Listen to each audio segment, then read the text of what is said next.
Yo what's up guys, welcome back to my channel. तो दोस्तों, आज के इस वीडियो में हम लोग एक सबवूफर बनाने वाले हैं। इस वीडियो के ऊपर बहुत ही कम वीडियोस है यूट्यूब के ऊपर, तो चलिए देखते हैं किस तरह से बनाया गया है।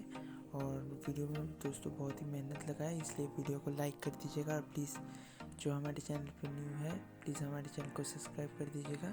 इससे दोस्तों मैं और भी नई वीडियोस बनाने के लिए मोटिवेट होऊंगा, तो प्लीज़ ज़रूर से सब्सक्राइब कर दीजिएगा।